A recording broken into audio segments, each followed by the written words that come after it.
You take my mother in with the kid, because I don't want to take care of her in the future. Faced with my husband's utterly selfish demand for a divorce, I felt the most intense anger I've ever experienced in my life. But from now on, the best life is guaranteed. I'm delighted to accept that proposal.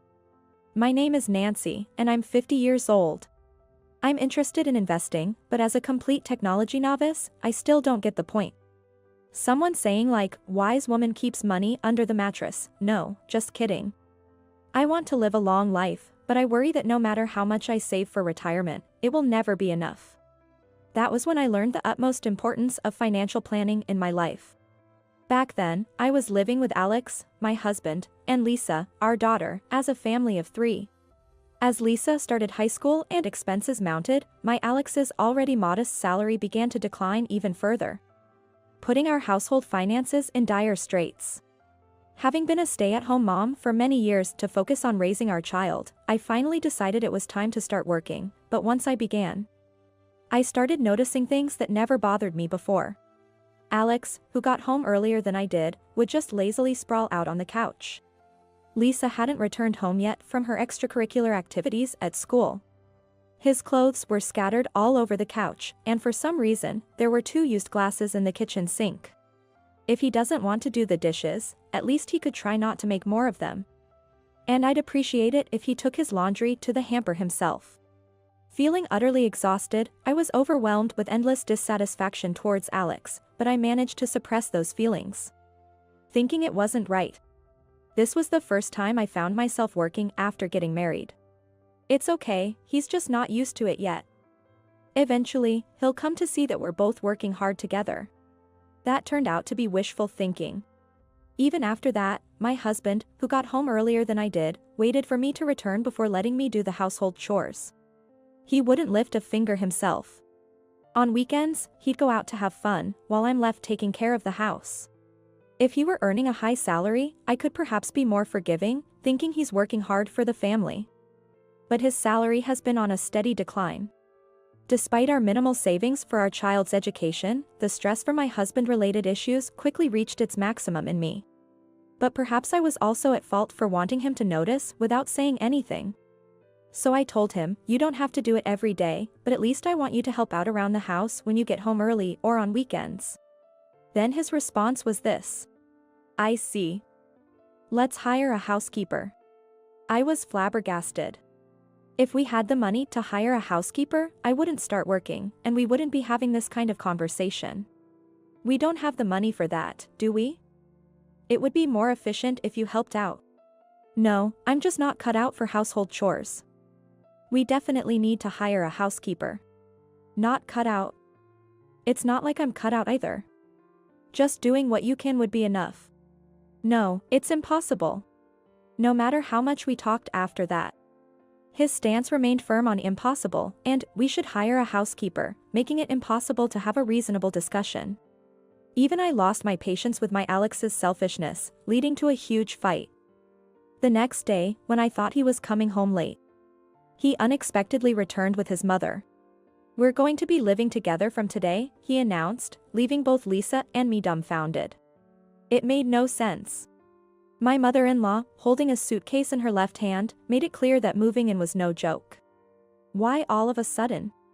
Didn't you say you wanted help with the housework? From today, my mom will be helping you out. No way. That's impossible. There's no way I could ask Jennifer, my mother-in-law, to help with household chores. Is Alex an airbrain? That's what I thought, but in front of Jennifer, I swallowed those words, of course. Even though her husband passed away about 2 years ago and Jennifer had been living alone in the house, it's still hard on her who was suddenly brought here. I thought it must be uncomfortable for Jennifer to live with her son's wife, yet it's surprising she agreed to it. I'm happy to see both Lisa and Nancy, said Jennifer, greeting us with an extremely displeased look that hardly seemed happy at all. Needless to say, a sense of unease washed over me, hinting at potential trouble brewing ahead. Once we started living together, I began to feel overwhelmed by stress. Alex always says, since mom's here, it's okay if I'm not around, and without changing his ways, he continued to go out alone every weekend. I have absolutely no idea what he's doing. He used to cherish family time more, but as Lisa grew up, those moments became increasingly rare. And then Jennifer is like, "Nancy, you're really terrible at doing laundry. Get out of the way and I'll show you how to do it properly.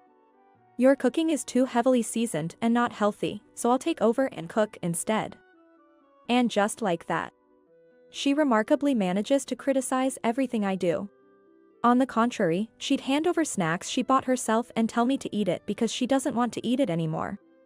She's really self-centered and very stressful for me. Fortunately, the snacks happen to be my favorite. Sugar is my only solace now. Feeling worn out both at home and work, I was cleaning Alex's room one day when, unexpectedly, a bunch of photos fell out from between some thick books.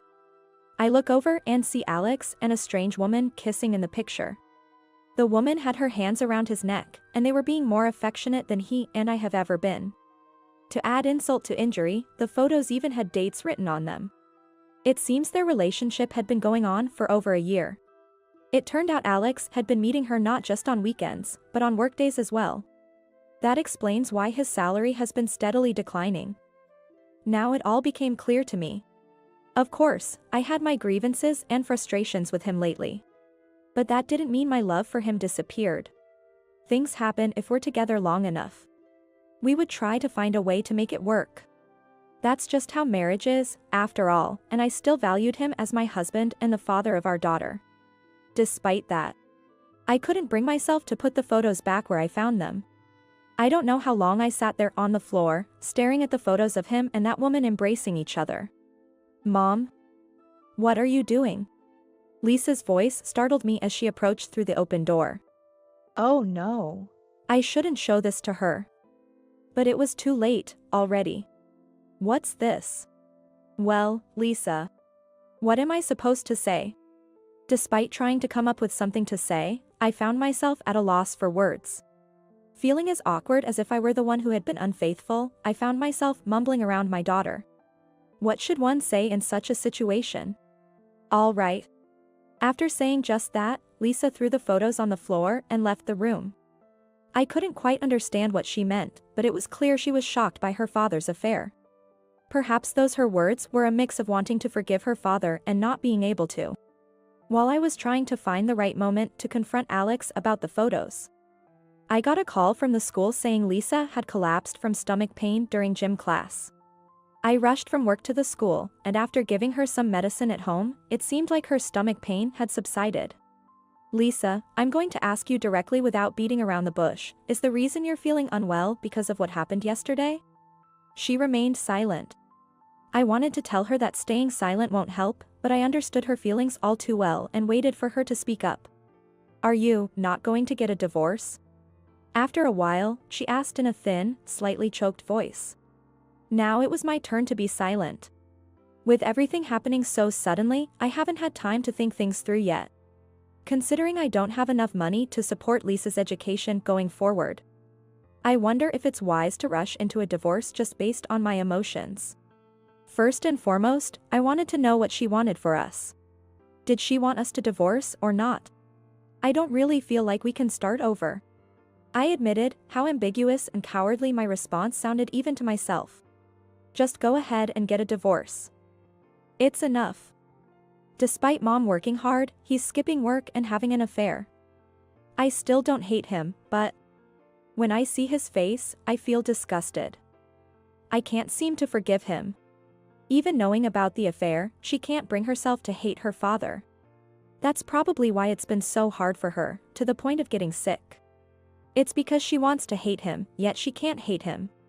I felt like I understood that sentiment. But no matter whether we cry or laugh, it seems impossible to start over as a family. From the moment I felt I would never forgive him. Lisa and I had a talk and decided to pretend not to notice his affair for a while. 2 months later, when we were alone, I told Alex that I knew about his affair. He looked taken aback for a moment and denied it, but fell silent when I showed him a certain photo.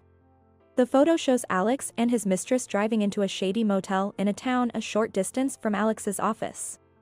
Since all the photos were dated in the past, there's a chance he might claim they've broken up by now. That's why I spent 2 months gathering evidence without letting him catch on. Oh, did you know that? That makes it much easier. Let's get a divorce, he said. He sighed heavily, crossed his legs, and turned towards me with an arrogant demeanor. I don't want to be a caregiver in the future, so I'll give you my mom along with Lisa. In exchange, I'll pay whatever you ask for alimony and child support.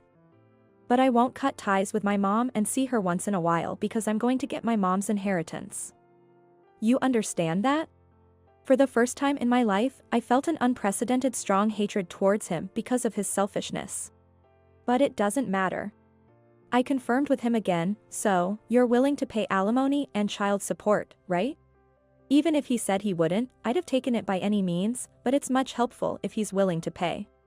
Fortunately, my mistress has money and is smitten with me. If I say I'm getting a divorce, she'll pay up, he said. That's good to hear. Then the three of us will leave this house for you, I responded. Thus, I divorced him, took Lisa and Jennifer, and after leaving the house, started a new and best life. Becoming a single mother with a daughter, living with a self-centered former mother-in-law, what's the best part, you ask, right? Actually, three of us already knew that there was a chance Alex could kick us out. Jennifer had accidentally overheard a phone call between Alex and his mistress and sensed her son's infidelity. Originally, before living with us, she had seen Alex walking arm in arm with an unknown woman in the city. Pondering whether to confront her son, Alex suggested her to move into our house. Seeing him in the city was not strong enough evidence to confront him. Fearing that she might be dismissed as mistaken, this news came as a godsend to her. Living together increased the chances of finding proof of his affair. Thus, Jennifer gladly agreed to live with us. Of course, she intended to help with household chores. What? Instead of helping, wasn't she just constantly complaining?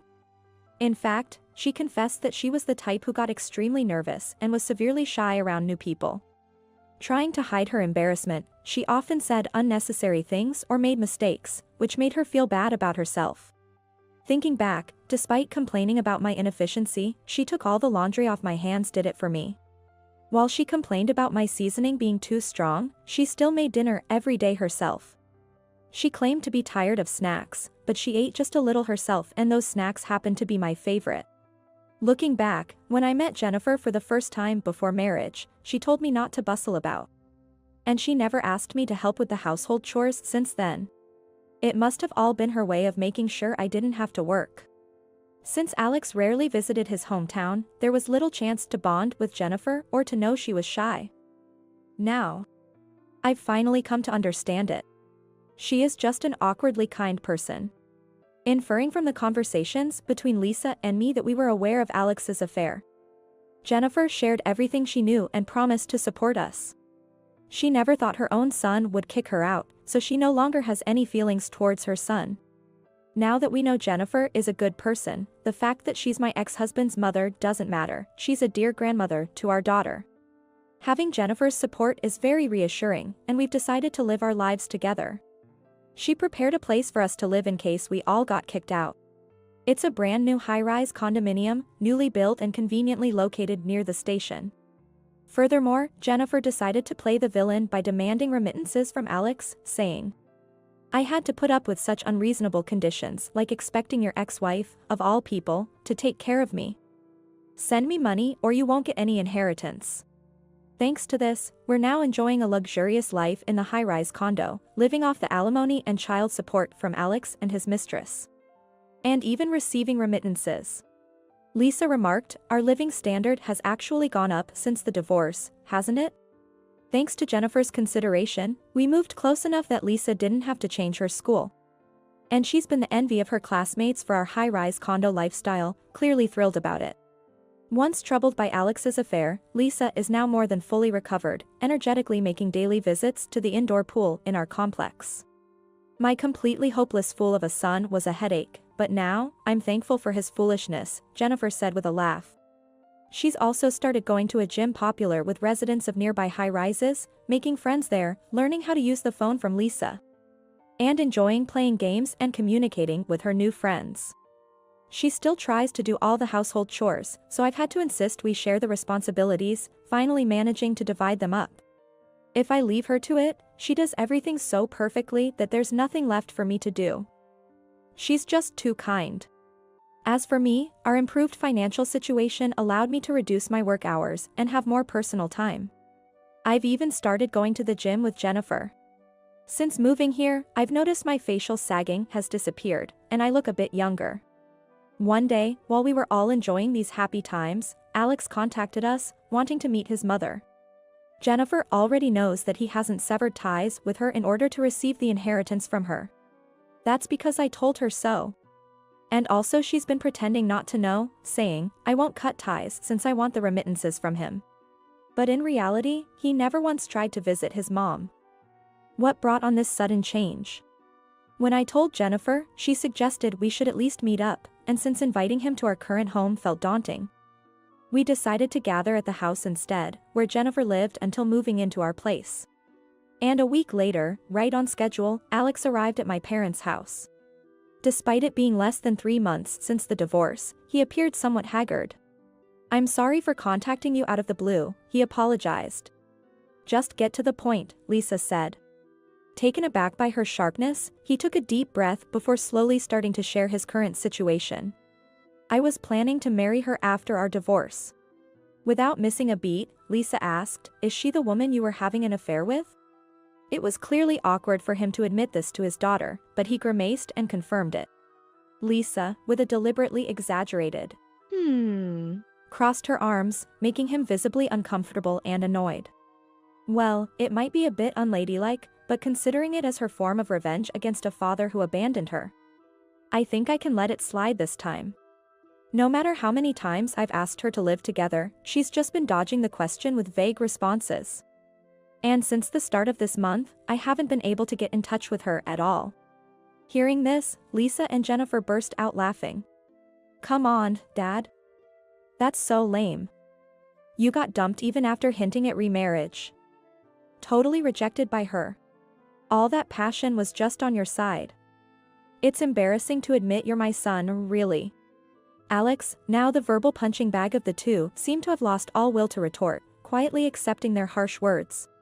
Did you guys say something to her when you demanded alimony? Like, threatening not to forgive her if she married me? His almost tearful question left us all dumbfounded, followed by uproarious laughter from all of us. Wait, I can't stop laughing. My stomach hurts. Seriously, how can you be so dumb, Dad? Can't believe it. Exactly. I don't care about what a worthless ex-husband would do. Feel free to remarry or whatever. In fact, as a parent, it's worrying to let such a foolish son loose, so it'd be reassuring if some capable zookeeper could manage him properly. After receiving a verbal straight punch from all three of us from every direction, he was left speechless and just hung his head on the spot. It was clear he truly believed we had influenced his mistress. The only reason he could think of for being dumped seemed to have vanished, leaving him in shock. Remember when we stormed her place? There was a guy with her, right? Lisa remarked. Jennifer and I nodded in agreement. Wide-eyed, Alex stared at us. A guy? What are you talking about? As he asked us, his lips had turned completely pale. Seeing this, Lisa grinned as if she had found a new toy. And now, a shocking revelation for our clueless dad. Lisa, cut the jokes. Let's talk seriously.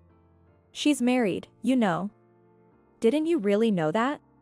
At that moment, Alex froze. He looked so soulless, as if he might turn into a fossil right there on the spot. Hey, are you listening? Dad? No way, Lisa. He's probably lost in a fantasy date with her in his mind, given the harsh reality. It'd be funny if another guy showed up in his fantasy date. Grandma and Mom are ruthless. You're the harshest one here. Angered by our laughter, he seemed to snap back to reality and raised his voice. Why didn't you tell me? I quickly retorted, well, you never asked. Come on, Mom, you told me to keep quiet because it was funny. Lisa, we agreed not to mention that, right? Seeing me chuckling about the slip-up, he sighed deeply, perhaps too tired to confront us directly. So, she was cheating too. At his muttering, we women offered half-hearted words of encouragement, well, better luck next time. To add to that, all of our lips were curled into smirks. How about we start over? What? Start over what? Your life? Please go ahead on your own. My candid response slipped out, incredulous at his overly optimistic suggestion. I was never supposed to be alone like this. The loneliness in that house is unbearable. I was out of my mind. Please, let's start over. He pleaded desperately. However, Lisa, clearly unimpressed, simply said, "No way," and began amusingly twirling his hair with the handle of a floor mop. I remember the days when Lisa used to find sea anemones at the beach and gleefully poke them with a stick. It's a secret that he closely resembled the poked sea anemone. If that's the case, at least give me a break on the alimony and child support. I thought she would cover it. I've been spending without worrying about my savings up until now, but I can't afford to pay anymore. Don't worry, I'll send you a love letter called the reminder letter until you pay up. Or you would expect a surprise, in the form of foreclosure if you really can't manage. My words made him hang his head in defeat. Jennifer jokingly added, "Maybe we should think about what to do with those 2 healthy organs of yours? In that case, at least. Mom, can you pass on my inheritance to me in advance?" What? What's this stupid son talking about now? Well, all right then. Really? At Alex's proposal, Jennifer showed her biggest grin of the day. We couldn't help but smile as well. The only inheritance left is this old house, 50 years old and run down. What? I used the inheritance I was saving for you to buy our current home. I'm totally broke now. And just so you know, I've also made sure to leave a will stating that the new home goes to Nancy and Lisa. No way, you're kidding, right? This house, being secondhand and on not-so-great land, might cost you more to get rid of. The rest is up to you, my dear son. See you, Dad. I'll keep calling you a dad, as long as you pay the child support. And don't forget about my alimony, too. If you fall behind, the reminder letter will come to you. Without offering any consolation, we left him standing there, dazed, in the old family home. Without anyone offering comfort to the dumbfounded Alex. We left that house behind. Eventually, Alex somehow managed to get in touch with his mistress, only to be rebuked for taking a fling too seriously and was subsequently dumped. Well, that's to be expected. Desperate for companionship, he repeatedly tried to reconcile with us, only to be toyed with and rebuffed by all 3 of us. Until he finally stopped trying. Jennifer even joked, should we make that house even more of a mess now, to give him a hard time in the end? It seems we've decided to keep him around as our toy without cutting ties completely. Despite his claims of inability to pay, he consistently paid the alimony and child support, probably fearing what we might do next. Especially when Lisa earnestly mentioned, a job where a man entertains other men can pay quite well. Alex would always clench his buttocks and shudder at the thought every time he heard it. Since then, Lisa has successfully entered college and is now working as a makeup advisor for a certain cosmetics brand in New York. She always wanted a glamorous job, so it's the perfect fit for her. It seems she's seeing someone, though I haven't been introduced yet. I'm secretly looking forward to some happy news. Jennifer is still doing well, and since Lisa started working, we've been traveling together. We're mainly into domestic travel due to our discomfort with foreign countries, but we want to visit every state in the US someday. The 3 of us women will continue to live strong and vigorously.